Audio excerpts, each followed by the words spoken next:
마음을 엽니다. 지평을 엽니다. 불통의 시대를 넘어 새로운 아침을 엽니다. 신율의 출발 새 아침. 신율의 출발 새 아침 3부 순서 광고 듣고 시작합니다.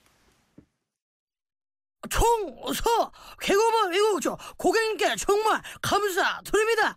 요즘 제가 대리운전하면서 좌우로 열심히 뛰어다녔더니 살이 그냥 쪽쪽 빠지고 있어요. 좌우로 정렬 2588 살 빠지네 살이 빠져 2588 살 빠지네 2588. 트랙스타 시작. 국민 모두 함께 하나 둘 셋 넷 21번 크게 마시고 가슴을 활짝 펴세요. 한 걸음 두 걸음 국민 모두 함께 걸어가요. 지금까지의 아웃도어를 넘다. 대한민국 국민이라면 스타 트랙스타. 경제 뉴스 알아봅니다. 최요한 경제평론가 전화 연결합니다. 안녕하십니까? 예, 안녕하십니까. 최요한입니다. 예, 한국, 중국, 일본 3국이요. 이 정상회의 합의문을 통해서 말했듯이 이 영내 경제권 형성에 합의할 경우에 이 경제권은 세계 경제의 중요한 위치를 차지할 것이다. 뭐 이런 데에는 아마 의구심이 없을 겁니다. 예, 그렇습니다. 오늘 잠시 후에 한일 정상회담도 있고요. 어제 한국, 중국, 일본 3국 정상회담을 통해서 우리가 경제적 상황 변화에 대해서 좀 알아봐야 될 텐데 우선 시진핑 주석이 중국 대표로 온 게 아니라 리커창 총리가 왔단 말이에요. 예? 근데 이게 원래 정상회담의 정상의 개념이 시진핑 주석 아닌가 이렇게 생각하시는 분들이 많을 거거든요. 그렇습니다. 이게 그 특유의 중국 집단 지도 체제 시스템 때문인데요. 예. 중국은 실질적으로 중국 공산당 정치국 상무위원 7명을 해고하는 집단 지도 체제로 운영되고 있고요. 그래서 중국 국가주석과 총리도 사실 수직 관계가 아니라 수평 관계, 국정 동반자 관계라고 할 수 있습니다. 예. 중국 총리는 또 경제 대통령이라 불릴 정도로 막강한 실세거든요. 예. 옛날에 중국 총리들 보면요, 장쩌민 주석 때 리펑 총리, 장 주석도 굉장히 어려워했다고 하고요. 예. 또 뒤를 이은 주릉유 총리도 강력한 카리스마로 장쩌민보다 더 주목을 끌었고요. 예. 다들 아시는 그 후임 원자보 총리 역시 후진타오 주석 못지않은 영향력을 행사했습니다. 아하. 이번에 2013년에 취임한 리커찬 총리, 중국 공산당 서열 권력서열 2위고요. 중국의 경제사회 개혁을 진두지휘하는 순회인데요. 리커노믹스라는 단어가 탄생할 정도로 막강합니다. 비록 리커창 총리가 취임 후 처음 방한을 하지만 시진핑 주석 못지않은 아니면 어쩌면 경제 부분에 있어서는 더 확실한 실세라고 할 수 있습니다. 이상한 거 아닙니다. 예. 그렇군요. 예. 자, 그렇다면은 경제적인 측면이 굉장히 중요하다는 얘기인데, 뭐 경제 부분에서 그럼 특징적이라고 얘기할 만한 건 어떤 게 있나요? 여러 가지 이야기할 수 있겠습니다만 일단 경제 부분에서 눈에 띄는 것은 삼국 시장 통합이라는 부분입니다. 그 영내 협력 증진이란 방향성이 정해진 것이고요. 장기적으로 경제 통합을 위해 노력하기로 했다. 경제의 높은 상호 보완성과 잠재력을 최대한 활용한다라는 부분에선 이견이 없는 것이죠. 그런데 일본은 이 미국이 이제 그 한국과 좀 친하게 지내봐라라고 등 떠밀려 나온 인상이 없지 않거든요. 하지만 서로 간의 필요성을 이제 서로 인지하고 있기 때문에 경제 부분에서는 일정 성과가 있다 이렇게 이야기할 수 있고요. 물론 오늘 이제 정상회담 해봐야 알겠지만 고성장에 브레이크가 걸린 중국으로서 뭔가 돌파구가 필요한 상황이고요. 또 안보에서는 미국, 경제에서는 중국과 긴밀한 관계를 유지해야 되는 우리나라 입장에서는 어느 정도 또 명분이 있었는 것이고요. 그 일본으로서도 글로벌 금융위기 이후 한일 중 3국 간 영내 투자 규모는 확대되고 있지만 이 투자 증가 속도가 크게 둔화되고 있는 상황에서 이 영내 투자의 대중국 쏠림 현상도 방지하는 데서는 우리나라 이해관계 맞아 떨어진다는 거죠. 그래서 3국 시장 통합이라는 그림이 나쁘지 않다. 이렇게 말씀드릴 수 있습니다. 근데 이 뭐 시장 통합, 뭐 그게 TPP하고도 관련이 될 수도 있고요.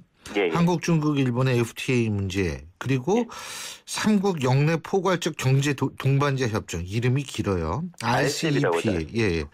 이것도 있고, 이거 뭐 어떻게 진행이 되긴 될 거 아닙니까? 그죠? 예, 그렇죠. 이번 한일 중 정상회담을 계기로 그 FTA 등 영내 경제 통합 작업에 가속도가 붙게 되는 건 사실이고요. 실제 그 미국이 주도하는 그 TPP가 타결된 상황에서 이 TPP의 대항마격인 그 RCEP이나 아직까지 진전이 없는 FTA 논의가 핫 이슈가 될 수밖에 없는 상황이거든요. 이 상황이 어떻게 타결되는가가 앞으로 각국이 실익을 챙길 수 있을 것인가 어쩔 것인가의 문제로 연결되는 거죠. 일단 그 세 나라 중 일본만 참여한 TPP 타결은 중국과 한국으로서는 고민거리였습니다. 중국이 주도하는 RCEP 역시 상품이나 서비스, 투자 부분의 협상 지침을 기반으로 한 실질적인 이제 시장 접근 협상만 이루어졌지 연내 타결은 아직 좀 요원하거든요. 예. 실제로 세 나라가 이 2012년 11월에 삼국 통상장관 회담에서 한중일 FTA 협상 개시하자 이게 선언은 했는데 8차례 협상을 진행을 했습니다. 그런데 이제 그 상품이나 서비스 투자 분야에 대한 이견으로 양화 협상은 아직 개시하지 못한 상황이죠. 예. 그래서 이번 삼국 정상회담을 통해서 돌파구가 생기지 않나 하는 기대를 갖게 되는 것이고요. 그래서 아까 말씀드렸던 바와 같이 삼국이 국내 총생산이 16조 달러, 인구 15명, 세계 최대 시장인 삼국을 하나의 내수 시장을 만들고 영내 교역의 부가가치를 확대하기 위해서는 이 전자상거래에 관한 협력 강화, 또 전자상거래 관련 규제 철폐, 이어서 디지털 단일 시장의 구축이 된다. 그리고 이를 위한 삼국의 정보 교류의 협력 강화를 위한 실무 추진 TF 구성 이런 것들이 일정으로 쫙 남아 있는 거죠. 그렇군요. 예. 자, 어쨌든 오늘 한일 정상회담 하지 않습니까? 여기서도 구체적 방향이 나올 수 있겠느냐? 여기 이런 얘기들도 있고요. 그러니까 사실 이게 1시간 반 만나지만은 통역 빼면은 45분 만나는 거거든요. 그렇죠. 그죠? 45분 만나는 이 시간 동안 과연 어느 정도 얘기가 나오느냐? 원론적인 얘기밖에 안 나올 것이다. 이런 얘기도 있죠. 그죠? 그래서 이 외교라는 게 수사학의 예술이다. 뭐 이런 얘기 있거든요. 그 오늘 10시부터 이제 박근혜 대통령과 아베 신조 일본 총리 정상회담, 이게 미일 주도의 TPP 그리고 한일 자유무역협정, 경제 현황 이야기가 나올 텐데, 그 공식 의제에 한국과 일본 간의 통화사업부 협정 재개 등의 의제 포함 안 됐거든요. 그래서 TPP와 FTA도 구체적인 내용 없이 그냥 하자, 뭐 이런 당위성만 언급될 가능성이 되게 높고요. 그런데 우리가 이를 끝까지 밀고 나갈 수밖에 없는 거는 지난 3년 동안 이제 그 한일 관계 답보되면서 경제 손실이 상당하거든요. 그 예를 들어서 부품 소재 산업과 관련돼서는 우리가 일본에 일방적으로 의존하는 상황이고요. 일본 기업들은 한국에 투자 거의 없습니다. 그러니까 이게 관계 개선을 통해서 경제협력체가 시급한데, 지난달 27일 어떤 일이 있었냐면 일본 정부 대변인인 스가 요시히데 관방장관이 통화사업부 협정 재개에 대해서는 그냥 충분히 논의하는 것이 중요하다. 사실 지금 필요 없다는 얘기거든요. 근데 이건 전날 허창수 정경영 회장이 한일 통화사업부 필요하다라고 이야기했는데 이거 반대한 거거든요. 그래서 이번 양국 정상회담에는 아주 구체적인 서로 간 의견 일치를 보기는 어렵지 않나 이런 전망이 많습니다. 자, 정리해 볼까요? 솔직히 이게 우리 한일 중 이 블록으로 생각해 보면은 북미나 유럽과 대비해서 이 블록이 결코 작은 규모가 아니거든요. 삼국 정상회담에서 나온 대로 이 삼국이 보완적 경제 구조를 구축할 수만 있다면 새로운 경제 동력을 만들어낼 수 있다. 근데 우리 삼국의 영내 무역 의존도가 19.4%밖에 되지 않습니다. 북미의 40.2%라든지 유럽의 63.8%에 비해서 크게 뒤떨어졌다. 그런데 이걸 역으로 생각하면 발상이 저는 중요한 거죠. 앞으로 협력할 분야, 공통 분모도 많고 발전의 여지가 크다는 거죠. 그래서 앞으로 나름 성과를 거두었다. 이 정상회의에서 성사된 것. 이건 우리나라로서는 굉장히 미묘한 국제관계 속에서 각국의 이해가 만난 최대 공약수를 합의로 도출했다. 이렇게까지는 이야기할 수 있습니다. 그런데 앞으로 이제 이야기는 계속 되겠지만 RCEP에 대해서 삼국이 주도적으로 리더십 가진다. 공공 및 민간 분야에서 서로 정보 여러 분야에서 여지가 생겼다는 점은 다행이고요.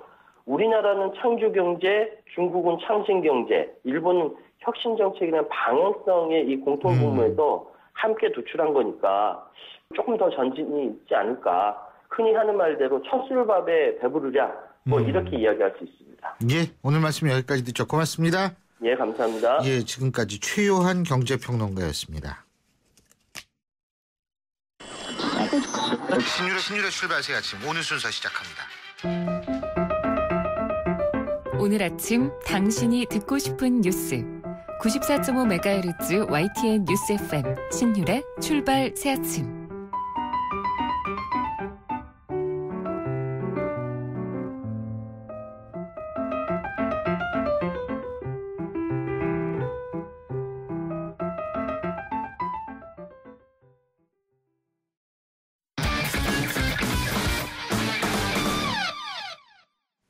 스포츠 소식 알아보겠습니다. 최동호 스포츠 평론가 전화 연결합니다. 안녕하십니까? 예, 안녕하세요. 예, 2015년 한국 시리즈 우승 두산인데 말이에요. 예. 야, 두산이 이게 10몇 년 만에 우승한 거 아니에요? 14년 만입니다. 그죠? 예. 원동력이 뭐라고 보세요? 이 두산이 우승을 할 만해서 우승한 게 아니거든요. 예. 때문에 이 김태형 감독의 리더십을 우선 말씀드리고 싶습니다. 이 김태형 감독이 한국 시리즈 우승했는데도 계속 이 초보 감독이라는 수식어를 달고 다녔거든요. 예. 그런데도 이 정규 시즌에서 예상치 못했던 위기가 있었음에도 불구하고 이 꾸준하게 성적을 유지했고요. 이 포스트 시즌 경기에 들어서도 이 뚝심으로 밀어붙이면서 아주 이 두둑한 배짱을 보여주기도 했습니다. 예. 또 이 두산 선수들이 이 부상에도 불구하고 투혼을 발휘할 수 있도록 팀 분위기를 잡아가는 능력도 과실했는데 이런 모든 면을 봤을 때 우선 이 김태형 감독의 리더십을 말씀드리고 싶습니다.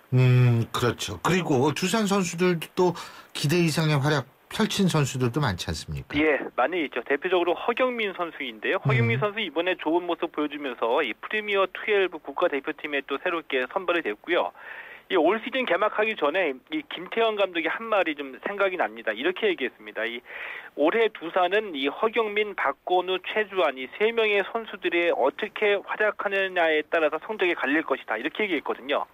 이 김태형 감독이 얘기한 대로 이 허경민, 박건우 이 두 선수는 한국 시리즈에서도 최고의 활약을 선보였고요. 예. 또 이영승 선수가 이 정규 시즌 중반 이후부터 이 두산의 마무리 투수로 활약했는데 한국 시리즈에서도 제 몫을 해줬습니다. 여기에다가 니버트하고 장원준이라는 이 확실한 원투펀치가 두산의 버팀목 역할을 해준 것이 결정적이었다고 봅니다. 니버트 선수 진짜 이번에 대단했죠. 예, 그렇습니다. 근데 이 두산이 원래 그동안 팬들한테 좀 투자에 인색하다 이런 얘기 많이 들었는데. 예.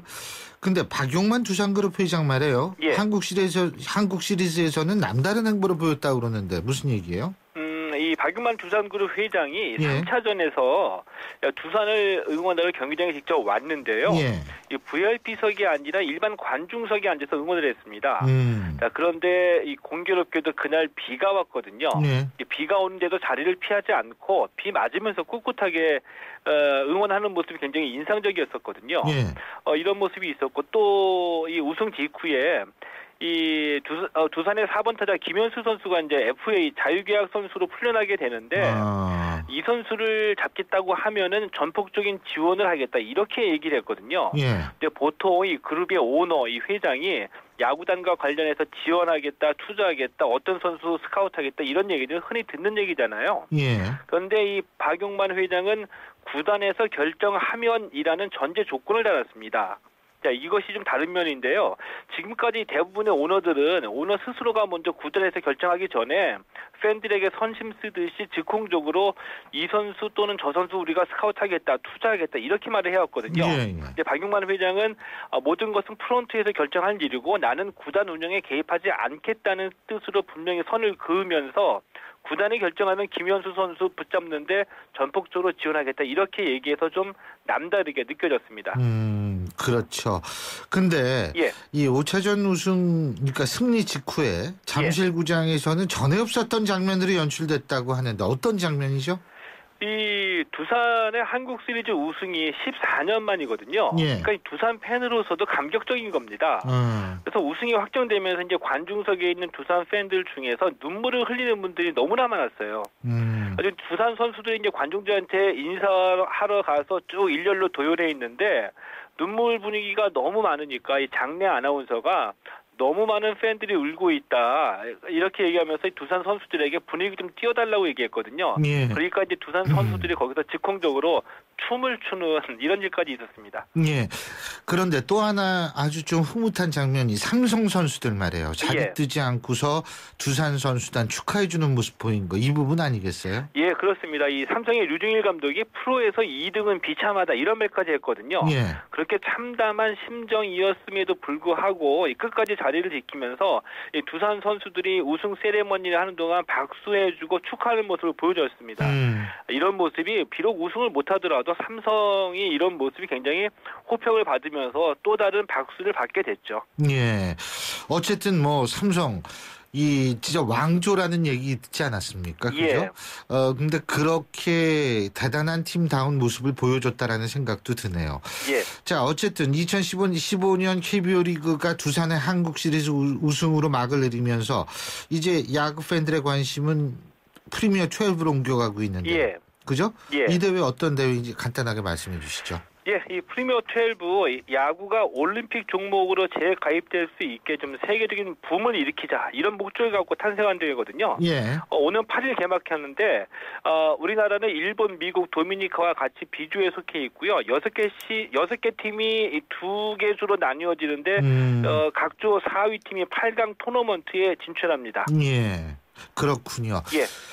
어쨌든 여기서도 좋은 성적을 거뒀으면 좋겠습니다. 예. 오늘 말씀 여기까지 듣죠. 고맙습니다. 예, 고맙습니다. 지금까지 최동호 스포츠 평론가였고요. 신율의 출발 새 아침 3부 순서는 여기서 줄입니다. 잠시 뒤 4부에서 뵙죠. 안녕하세요. 셰프 최현석입니다. 바깥 활동하기 참 좋은 계절, 가을입니다.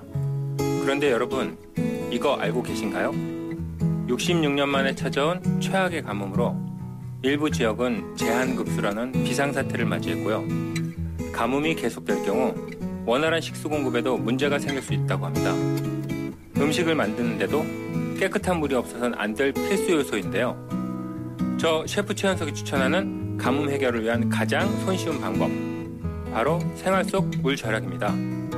샤워하는 시간을 단 1분만 줄여도 양치질할 때 물을 컵에만 받았어도 설거지할 때 설거지통만 활용해도 물 절약, 가뭄 극복에 큰 힘이 될 수 있다는 사실 여러분 잊지 마세요. 소중한 당신과 함께하는 YTN 라디오 소중한 물 캠페인 환경부와 함께합니다. 경제 사회적 약자의 고통을 덜고 사회 양극화 문제를 해소하기 위해 서민금융지원제도가 여러분의 희망의 디딤돌이 되겠습니다. 주거, 교육, 노후 대비 등 다양한 맞춤형 서민금융 상품 지원과 국민행복기금 채무 조정 등 신용회복에서 고용, 복지연계 등을 통한 자활 지원까지 대한민국의 모든 서민들을 위한 서민금융 서비스로 언제나 서민들의 따뜻한 보금자리가 되겠습니다. 행복한 서민경제, 행복한 대한민국. 이 캠페인은 희망의 디딤돌 국민행복기금 캠코와 금융위원회가 함께합니다. 김 사장, 어디 좋은 지식산업센터 없어? 동탄 테크노밸리에 있는 에이펙시티 몰라? 동탄역 개통예정지 가깝지, 경부 용서고속도로 가까워, 직원들 출퇴근 편하지, 법인세 등 세제 혜택 엄청나지. 역시 똑똑한 CEO는 다르네. 동탄 테크노밸리 지식산업센터의 랜드마크 에이펙시티. 문의 031-376-7667 포스코건설. 날카로운 분석, 내일을 보는 시선, 신율의 출발 새 아침. 신율의 출발 새 아침 4부 순서 광고 듣고 시작합니다. 인터넷을 누르고 검색창에 입력하고 홈페이지 하단을 전화번호 어디나? 전화번호 이건가? 복잡해! 지역번호와 114만 누르세요. 114 번호만 누르면 검색보다 쉽다 빠르다. 114. 핸드폰에선 꼭 지역번호 누르고 114. 8시 19분 22초 지나고 있는 지금 이 순간 교통 상황 알아보겠습니다. 김주현 캐스터. 네, 출발새 아침 교통정보입니다. 국회대로 인천 쪽으로 가는 길 갑자기 정체가 심하다 싶으실 텐데요. 사고 여파 때문입니다. 경인고속도로 인천 쪽으로 가는데 부천 부근 1, 2, 3차로 3개 차로에 걸쳐서 승용차 사고 처리 작업을 하고 있는데요. 이 뒤쪽으로 5km 구간에서 꽉 막힌 정체가 되고 있고요. 그러다 보니까 뒤로 이어지는 국회대로 경인 3번째 지하차도 이전부터 신월나들목 쪽으로 가는데 시속 10km 미만으로 정체입니다. 국회대로 고속도로 반대편 여의도 쪽으로 진입하는데도 신월라들목에서 목동교까지 차간거리 좁힙니다. 자동차 전용도로 중에도 사고가 있는 곳이 있는데요. 내부순환로 성산대교 쪽으로 가는 길 홍제램프 목간 지점 2차로에서 추돌 사고가 발생했는데 이 뒤쪽으로 기름램프부터 사고 지점까지 정체가 되고 있고 이후로도 연희나들목까지 시속 30km 미만 정체입니다. 성수동 쪽으로 이동하는데도 홍제램프부터 홍지문 터널, 다시 마장램프부터 내부순환로 내려서는데 차간거리 좁힙니다. 출발새 아침 교통정보였습니다.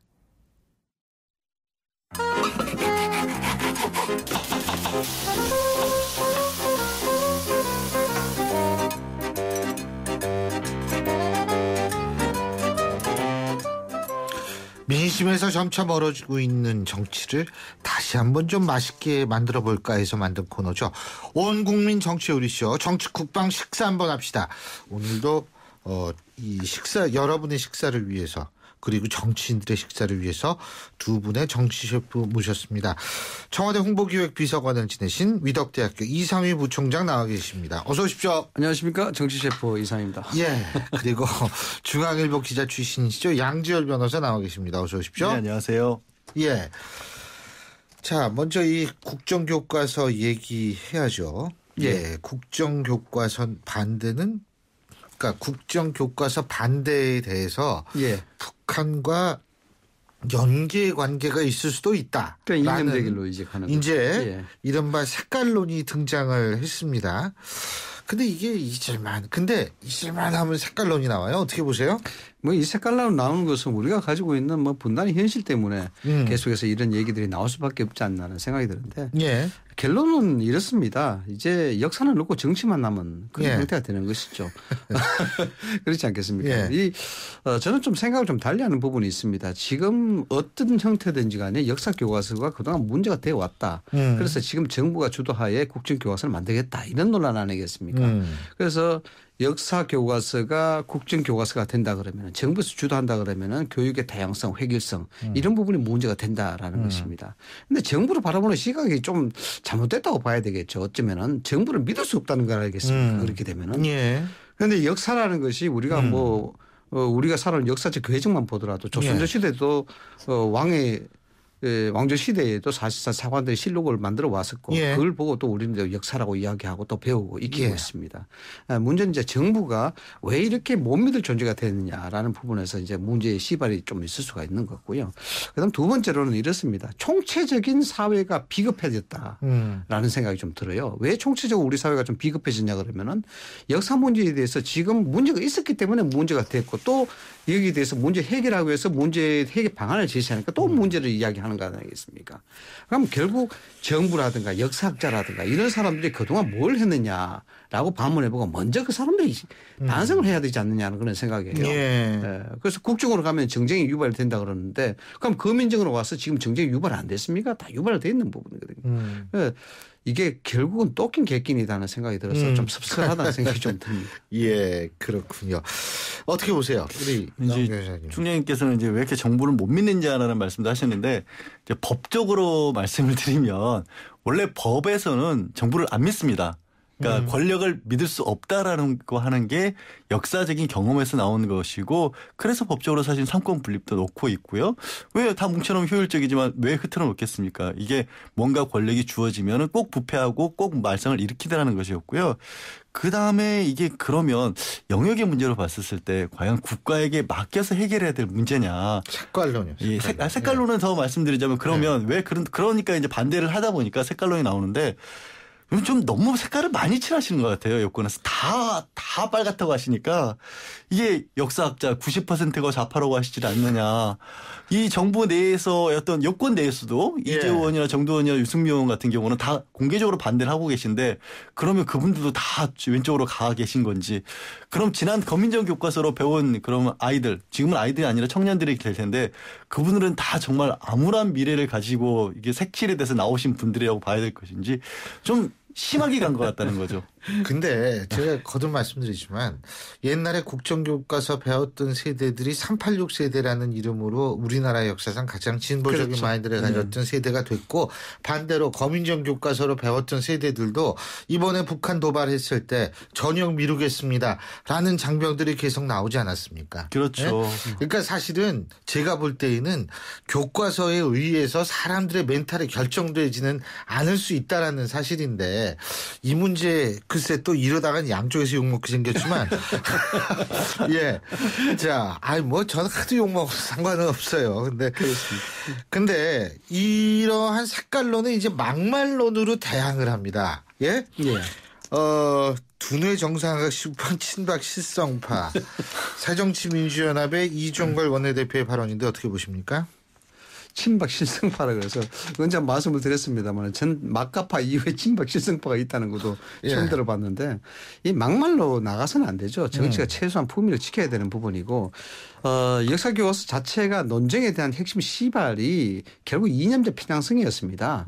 좌측으로 너무 심하게 됐다. 우측에서는 우측으로 너무 심하게 됐다라는 그런 부분 때문에 시발이 됐었는데 그 부분에 대해서 성숙한 어떤 토론의 장을 열기보다는 우리는 여기에 대해서 양분법적 즉 제로섬 게임으로 자꾸 하려는 것이거든요. 여기서 지게 되면 우리가 여기에 대한 정치적 지형이 뺏길 수가 있다. 이런 논리 아니겠습니까? 이 논리를 좀 더 강조하다 보니까 막말이 나오게 되는 것이거든요. 이 막말 자체가 이게 친박 실성파다 무슨 적과 통일이다 이런 얘기들이 과연 지금 현재를 살아가고 있는 우리 국민 정신 건강에 어떤 도움이 될 것이며 역사 교과서가 어떤 도움이 될 것이냐 이거죠. 이런 부분에서는 정치가 좀 더 성숙한다 그러면은 여든 야든 총선을 앞둔 상황에서 어떤 그 헤게모니 정탈전이라 볼 수가 있습니다만은 사실상 이러한 부분들이 제대로 성숙되려고 그러면 토론부터 해야죠. 토론해도 국민들이 진짜 참석하고 국민들이 역사에 대해서 어떻게 보는지를 먼저 봐야 되는 거 아니겠습니까? 근데 이렇게 색깔론과 막말이 오가면 이게 감정적이 돼가지고요. 그러니까요. 이게 얘기 안 돼요, 사실은. 네. 볼을 당기면 볼 당기고 싶지 않겠습니까? 똑같은 논리거든요.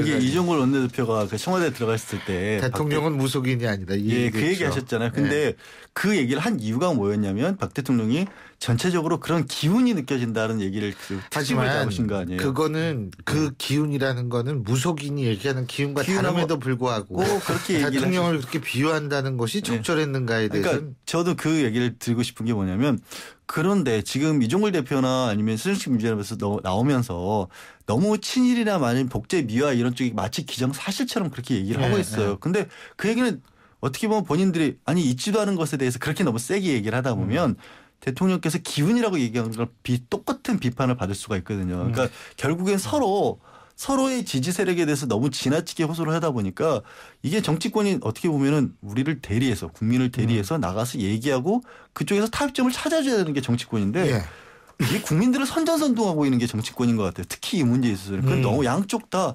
저는 정말 심하게 가고 계신 것 같습니다. 양 변호사 말씀도 일리가 있는데요. 실질적으로 대통령 무속에 비유하는 건 굉장히 적절치 않은 겁니다.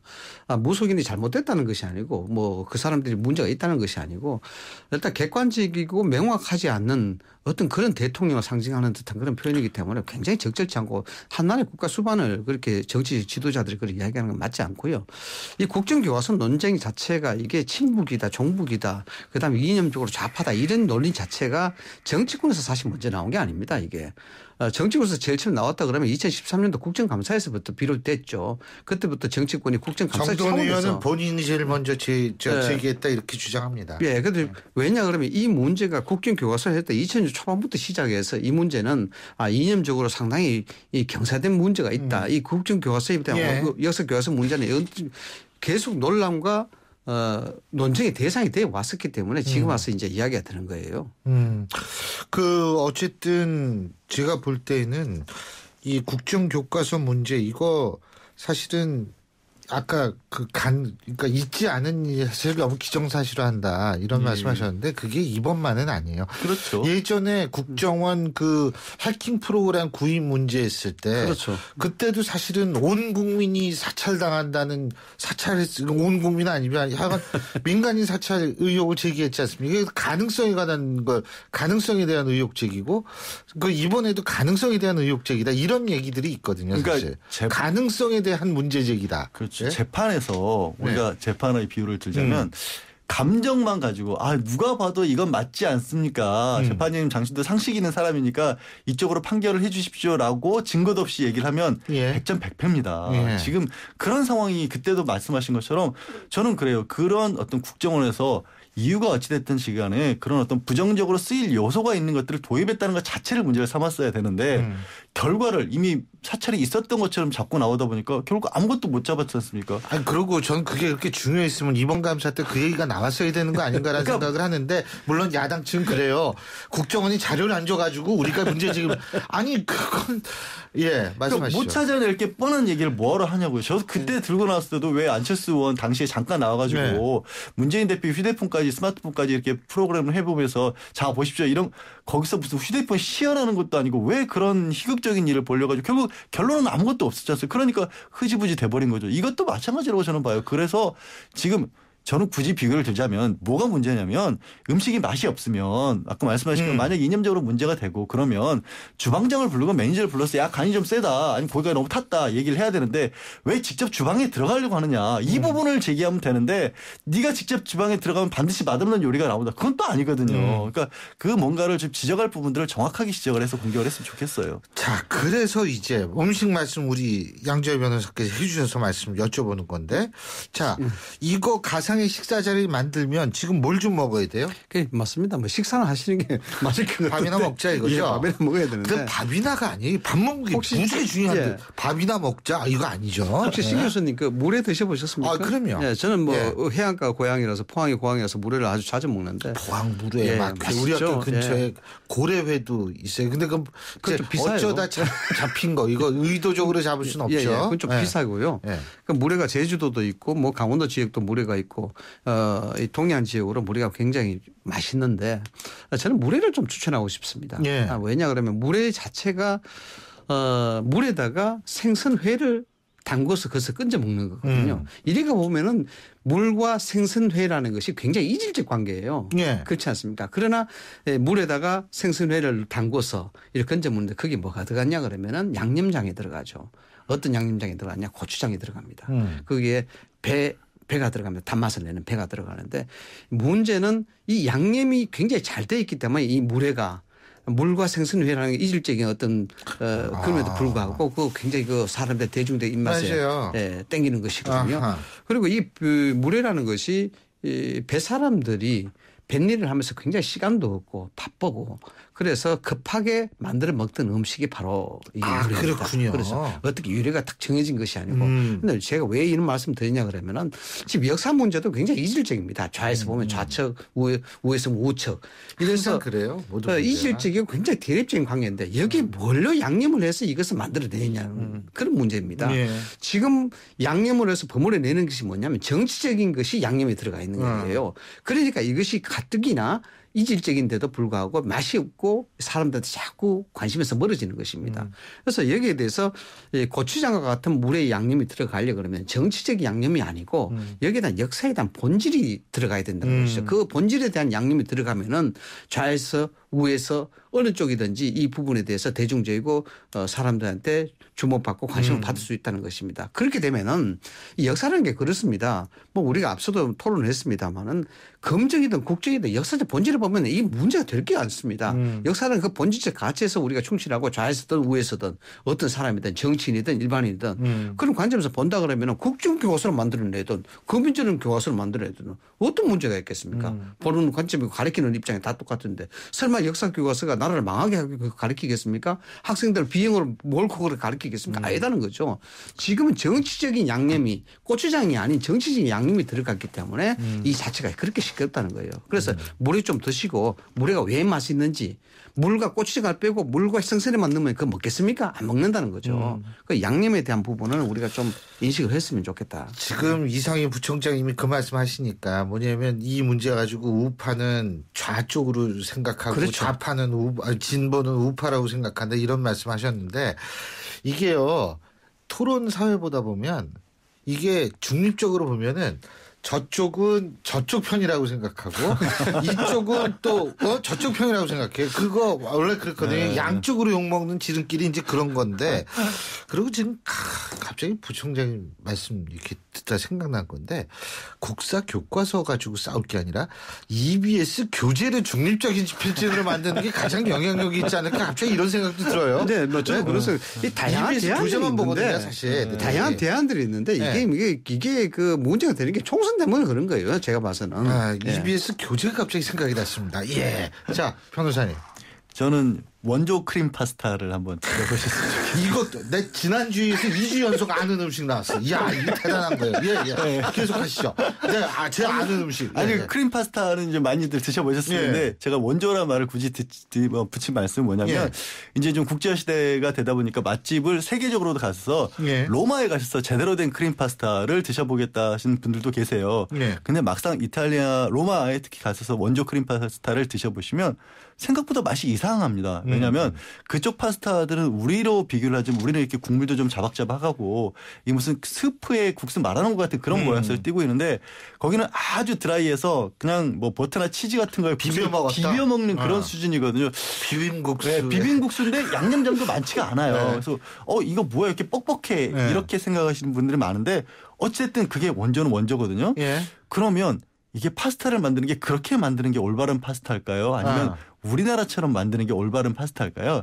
사실은 원재료라고 해서 꼭 맞는 건 없고 들어가야 될 공통적인 재료가 들어갔느냐 안 들어갔느냐 그게 때에 따라서 시대에 따라서 좀 가공이 되느냐의 차이뿐이지 꼭 들어갔느냐 안 들어갔느냐만 먼저 따지면 될 것 같거든요. 그러니까 저는 이 논쟁의 본질이 아니 이게 교과서가 제대로 되느냐 안 되느냐를 따져봐서 아까 처음 말씀드린 것처럼 셰프가 제대로 만들었느냐 안 되느냐를 먼저 검증을 해야 되는데 그게 아니라 정치적인 목적으로 쓰이다 보니까 이게 누가 만들었냐 이건 내가 만들어야 되냐로 가버리는 것 같아요. 그래서 안타깝고 두 번째는 현재 이제 국정교과서를 좀 주장하시는 쪽에서는 자꾸 이제 여권에서 특히 패배주의나 이런 얘기를 하시는데 파스타가 이제 로마의 대표적인 이탈리아의 대표적인 음식 아니겠습니까? 프론토. 예. 그런데 이탈리아가 세계를 지배했던 역사를 가지고 있습니다. 그렇죠. 그 역사를 고스란히 가지고 있는 로마 가면 박물관밖에 남은 거 없죠. 지금 이탈리아가 물론 이탈리아를 비하하자는 건 아닌데 세계 중심 국가는 아니지 않습니까? 아니죠. 하지만 잘 살아요 지금. 유산을 가지고 잘 살고 있죠. 잘 살죠. 그러니까 그냥 디자인 남아 있고 관광 수입에 의존하고 있지 전체 국민은 그렇게까지 잘 사는 나라는 아닌데 그럼 이탈리아는 역사가 몇 배 잘 살아요. 이탈리아가 역사가 잘못돼서 세계의 중심이 못 된 건 아니지 않습니까? 그런 의미에서 중의적으로 이탈리아의 제대로 된 파스타를 먹어보면 과연 제대로가 뭔가에 대해서 좀 더 생각해 볼 수 있지 않을까 하는 의미입니다. 이태리 여행을 하루만 딱 지나면은 한마디가 딱 생각난다고 그랬습니다. 저도 생각이 났었는데 역시 조상을 잘 만나야 된다. 조상을 잘 만나야 된다. 아니 근데 사실 우리나라 같은 경우에도 이게 관광은 많이 오긴 오잖아요. 근데 이게 우리나라는 너무 편주 형성이 있어요. 중국 사람들 위주로 오잖아요, 지금. 그래 다 물론 중국인들이 와주시는 것도 고맙지만 이게 좀 세계 각국이 와야 되는데 제가 지난번에 독일 친구애가 우리나라에 왔었는데 아직도 제가 느낀 게 외국 사람이랑 싹 지나가면 사람들이 다 쳐다봐요. 진짜로. 아직도 생소하다는 거죠. 그러니까 서양의 유럽인들에 대해서 아직도 생소함을 느낀다는 거죠. 이거 보면 참 좀 그렇다는 생각이 들어요.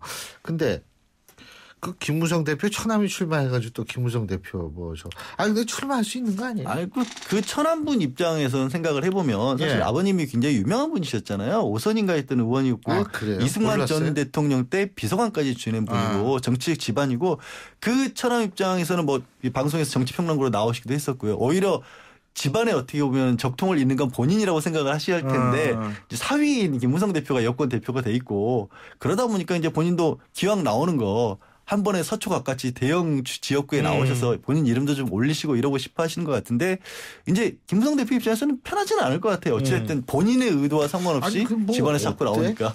저는 나올 수도 있다라고 봐요. 그럼 이것도 가능성이거든요. 이것도 공천을 누가 받았어요 지금? 나온다.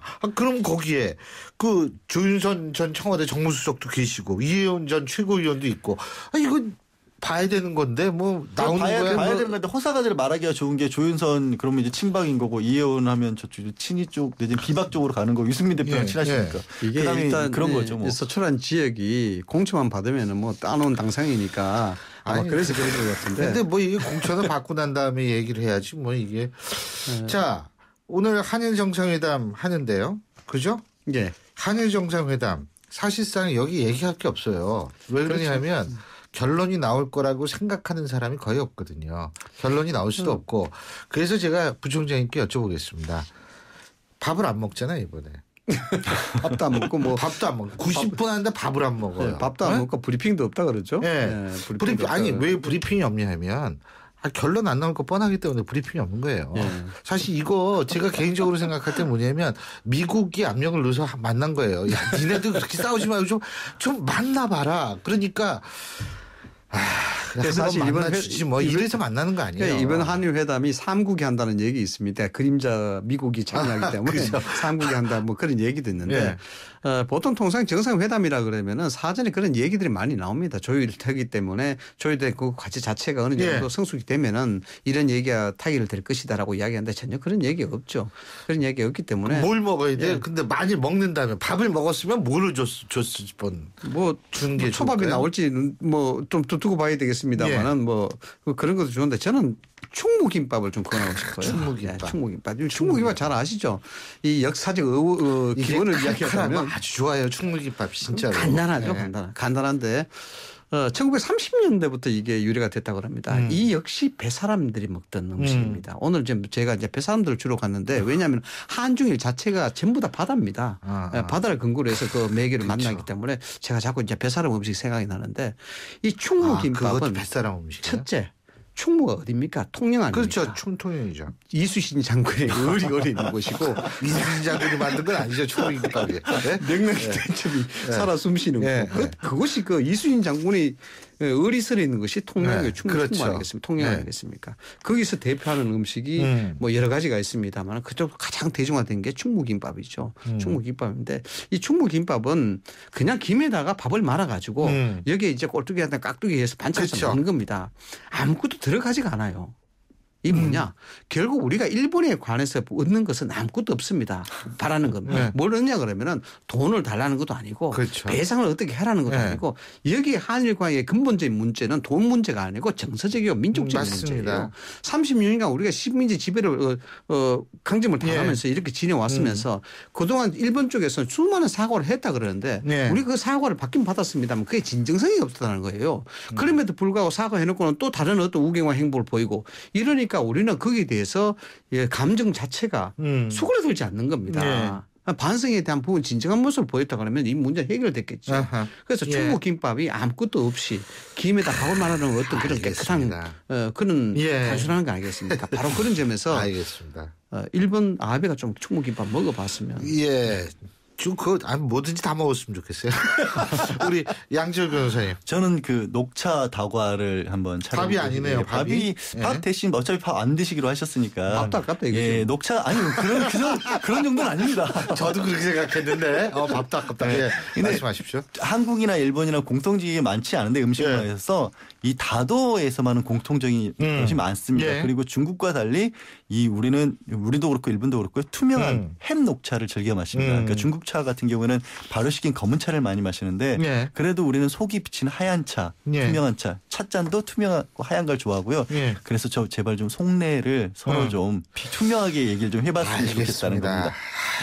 한일 정상회담 언론에서 많이 떠드는데 사실은 지나치게 떠들면 정부가 오히려 부담을 가져가지고 뭔가 해내려고 그러면 여기 뻑신합니다. 그렇기 때문에 제가 볼 때에는 많은 기대를 하지 말자.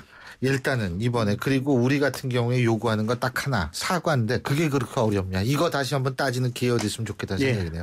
자, 두 분 말씀 여기까지 듣겠습니다. 고맙습니다. 고맙습니다. 오늘도 두 분 정치셰프 함께 하셨죠. 위덕대학교 이상희 부총장 양지열 변호사 두 분과 함께 했습니다. 신율의 출발 새 아침 오늘 저희가 준비한 순서는 여기까지입니다. 저는 내일 아침 7시 15분에 다시 오겠습니다. 여러분들 오늘은 다시 정상 기온이 된다고 하죠.